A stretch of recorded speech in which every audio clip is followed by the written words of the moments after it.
A U.S. economist predicts the biggest crash of our lifetime this 2024, what he calls an everything bubble that's going to burst in the new year. Now, you know me. I stick to the truth here on our channel, and from where I'm standing, it's going to take a whole lot to see this epic market crash that they keep talking about, specifically when it comes to housing. As finance guru Dave Ramsey puts it, there's just this great imbalance between buyers and sellers, with too many buyers chasing too few homes. So there's this general safeguard against a meaningful price decline. Now, in this video, we're going to be exploring the critical economic principle of supply and demand, highlighting why the main factor that could cause an epic housing crash in 2024 would be more sellers to tip the balance. So definitely stay tuned for actionable tips on navigating the challenging market and hopefully achieving your homeownership dreams in 2024. I got a lot in store for you guys, so let's get started. So first, a general look at the current state of the market. So what we're finding is that only about 16% of the homes that were available for sale in 2023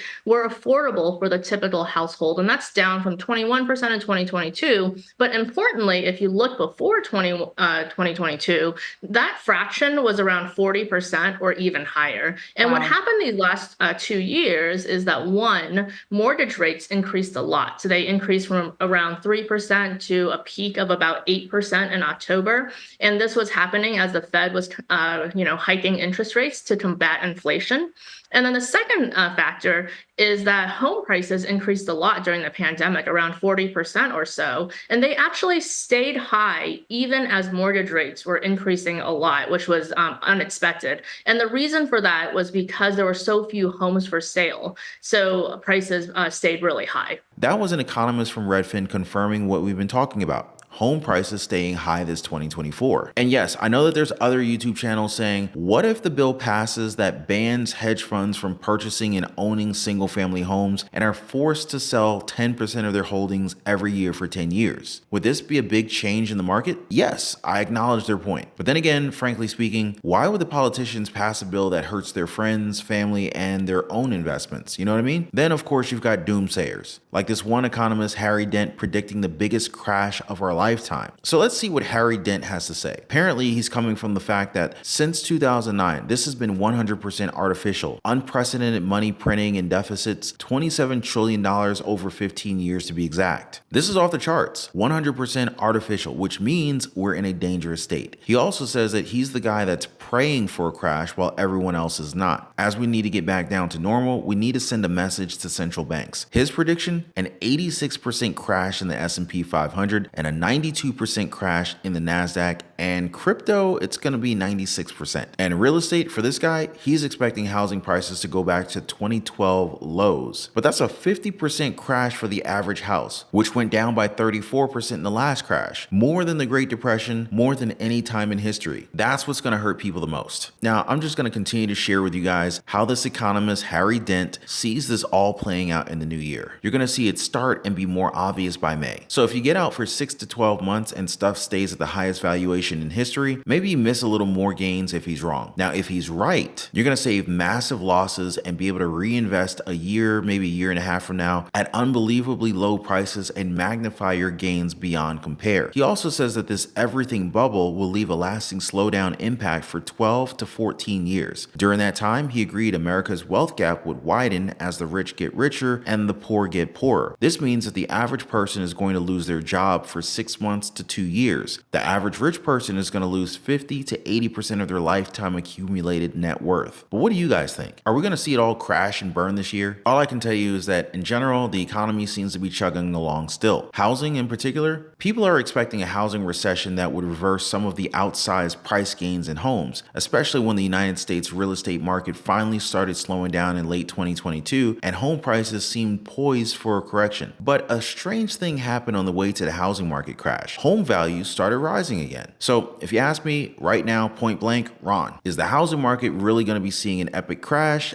I would say, sorry, I don't think so, guys. Bottom line really is this. The supply and demand math right now is leaning heavy on the side of demand. There's still more buyers than sellers, and that means we can't really expect a meaningful price decline anytime soon. Now, I'm telling you this because I know this financial information and real estate analysis is so valuable to people, especially for couples and families wanting to purchase a home sometime in the next few years. So I don't want to mislead any of you guys into expecting a full-on crash in the US housing market. Sure, there will likely be significant drops in prices in certain regions, but a total housing market collapse, I just don't think so. So in the meantime, you'll know to stay vigilant and keep watch over what's happening. And you can definitely count on us to share any important significant developments. You just have to make sure to always tune in, subscribe to the channel, and hit that notification bell. That way you don't miss anything. And if you really want to help keep the YouTube fam going, you can show your support by watching our videos and lighting up the like button like you always do. More to talk about in this one, including what you can do to actually buy a home in this challenging market. By the way, if you already own a home, make sure your home is protected. Get your free home warranty quote. There is a link in the description down below this video. It only takes about 10 seconds. So first, let's go ahead and break down some of the other factors that are boosting the housing prices. So first, there's mortgage rates. The sudden surge in mortgage rates since March of 2022 is another thing that really threw the real estate market off balance. It made a whole lot of potential buyers take a pause and hold out for rates to go down. And now that mortgage rates are starting to kind of take a dip a little bit, we're seeing a new wave of buyers rushing in, causing home prices to rise even further. Remember, you got a whole generation of eager buyers still waiting in the wings. When interest rates do start to come down, experts predict it's going to be another boom and bust cycle. Another factor why I don't see the housing market crashing soon, homeowners' personal balance sheets and that sub 5% mortgage rate lock-in effect. If people are expecting foreclosures at the same rate as the Great Recession, they're going to probably be waiting for a very long time. It's kind of understandable that some potential home buyers think that their only shot at home ownership is if the market takes a nosedive. But what they might not realize is that the mess that we're in right now is partly because of the last crash. Back in the mid-2000s, lenders were handing out mortgage like candy to risky buyers, not bothering with all the necessary paperwork. Meanwhile, builders were going crazy, constructing houses left and right in order to keep up with the growing demand. So we had this surplus of houses and an oversupply situation. When the housing market crashed and brought on the Great Recession, it wrecked the home building industries. Many companies went bankrupt, and a lot of builders permanently left for jobs in other industries. The typical homeowner with a mortgage today has a stellar credit rating, a ton of home equity, and a fixed rate mortgage locked in at a rate somewhere below 5%. In fact, according to a recent Redfin study, 82.4% of all current homeowners, they're locked in below the 5% mark. And honestly, guys, if you were them, would you really be willing to give up on that 2.75, maybe 3.75% mortgage for a 6.5% mortgage? Yeah.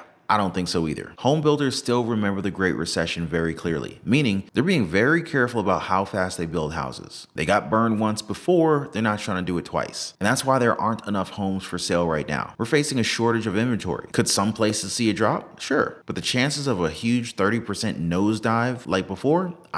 Very, very, very slim, mainly because the supply just isn't there. Like I said, we'll need to see way more sellers hitting the market to really see that epic housing market crash that other YouTube channels are talking about. As best-selling author and radio and podcast host Dave Ramsey puts it, we're not going to see home prices crash because supply and demand just won't allow it. Dave Ramsey says that there's too many buyers chasing too few houses, and that's going to hold up the market. The housing crash of 2008 was a once-in-a-century anomaly, as was the hot pandemic housing market. So if you're really ready to become a homeowner, don't wait for the housing market crash to buy a home. Here are some things that you can do to achieve your home ownership dreams in 2024. Expand your search. If the prices in your current city are too steep, think about exploring other areas. Local real estate agents would be all too glad to help you find some more affordable options, maybe just a few towns over. You'd be surprised. Sometimes you'll find a pretty big difference in average home prices from one zip code to another. This is especially true for people living in pricey metro areas, so moving out just outside the city limits can literally make your dream of home ownership way more doable. Just make sure to weigh in other factors before making the leap to a new area, like your work commute and whether you have any particular preferences for school district. In general, go further out, suburbs, exurbs, or even smaller towns, the next county, so long as there's better affordability. And while you're doing that, make sure you also take the time to wait for mortgage rates to fall. Some good news for potential home buyers: mortgage rates are expected to go down in 2024. Okay, they're not really expected to return back to the rock bottom rates from 2020 and 2021, but hey, each percent or 0.1% counts when you're talking about mortgage rates. In current predictions, they're saying that the 30-year fixed rate mortgage mortgage might settle somewhere between 6 to 6.5% this year. Worth the wait if you compare it to around 7% mortgage rates we see today. With lower mortgage rates, you could potentially save a couple of $100 every single month on your mortgage payment. You can also take the time to get as much help as you can. Lenders want customers, and they've been offering pretty big incentives to entice prospective borrowers. I've seen some of the top mortgage lenders for first-time buyers throw in offers like down payment assistance or even interest rate buydowns to help you step into your own home. So yeah, make sure you're making the most out of all of the help available. Keep an eye out for first-time homebuyer loans and grants from lenders, and check to see if your state or town is offering any down payment assistance. There's federal government assistance too if you're interested. All of this we can talk about more in another video. Just say the word, guys, and I'll do my best to make it happen for you. Drop your request down for future comment in the comment section, and I'll make sure to go through it in my planning session next time. Looking forward to hearing from you guys, and I'm gonna see you on the next one.